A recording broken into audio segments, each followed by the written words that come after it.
All right, so the first exchange that I want to talk about is Abra. It's kind of a new exchange. It's kind of new to people, but in my personal opinion, it's superior to Coinbase. You can download the app. You can. It's all within an app. It's an exchange as well as a wallet, which is kind of cool. It has all of its what would you call it? All the high-end coins like Bitcoin, Ethereum, Ethereum Classic, Bitcoin Cash, Bitcoin Gold for whatever reason. I believe there's 20 of them. Certain ones are coming later out of that 20. But one really cool thing about Abra is it has Ripple. Soon we'll have Stellar and Stellar Lumens, and for whatever reason it has Dogecoin. So if you're into Doge, then you can get it on there. It doesn't have Tron, it doesn't have Cardano, those kind of coins yet. I think it will be, and it's open only to America and the Philippines. So if you're not from there, then you won't have access to this app. The fees are lower than on Coinbase, which is great, comparable to the Gemini exchange, and I'll get into that later. One thing about Abra is that it's a newer platform, so there's not a whole lot of reviews on it in the App Store. I think it's rating at a 3.5 star right now. You can do a wire transfer, different things. It's just a really interesting exchange, and I personally have sunk my teeth into this one. The next exchange I want to talk about is Coinbase, and I'm not a huge Coinbaser. I used to be. Of course, Visa doesn't accept Coinbase. I'm not a fan of Coinbase. I think as of right now they have Bitcoin, Ethereum, Litecoin, and Bitcoin Cash. I think it's it's fine. Like if it's not a wallet, I wouldn't leave my money in there. Also, personally, if I had to talk about where to store your cryptocurrency, I always suggest a nano ledger or some kind of you can hold it, you know what I mean? Get it off of the internet. So that's what I personally recommend. You can do all your research on that. They're about $100 on Amazon. I do most of my purchasing through Amazon. The other thing about Coinbase is their customer support is a nightmare.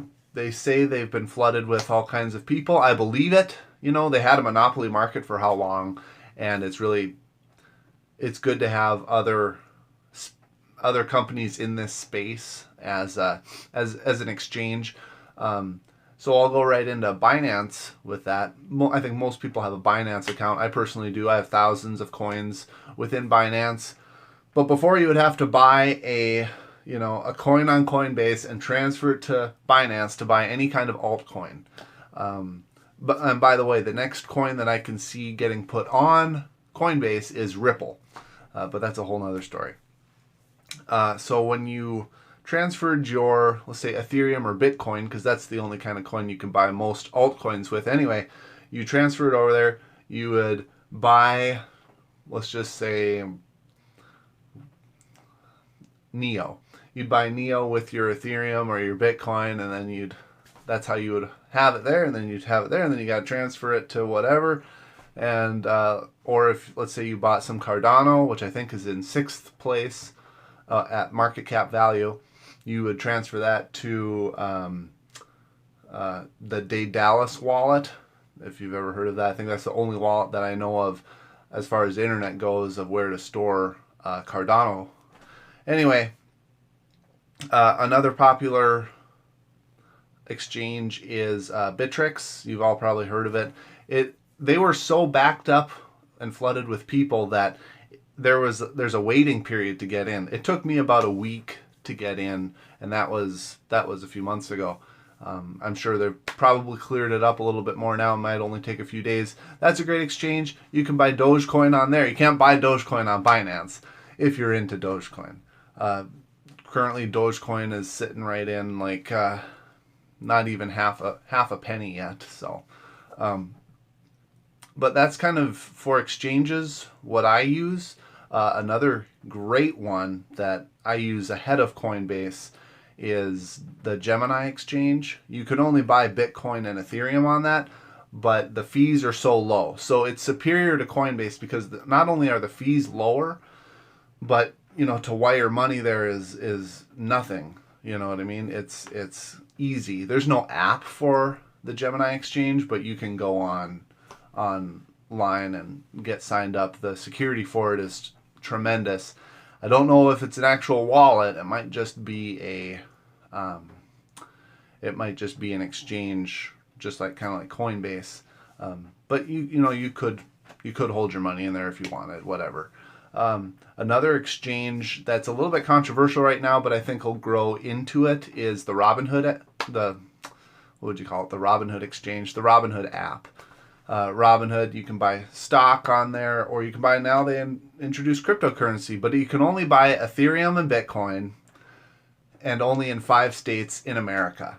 I don't know if you can buy it anywhere else, only in America. So like California, Massachusetts, those kind of places. It's not in my state.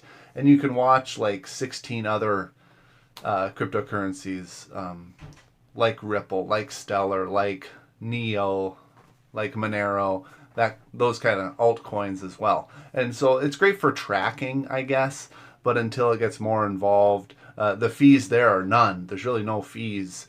And it is a wallet, as you could hold the cryptocurrency that you buy there within the Robinhood app, but you cannot transfer it out. You can't transfer it in. Once whatever you buy in the Robinhood app stays in the Robinhood app. You can't buy things with your cryptocurrency.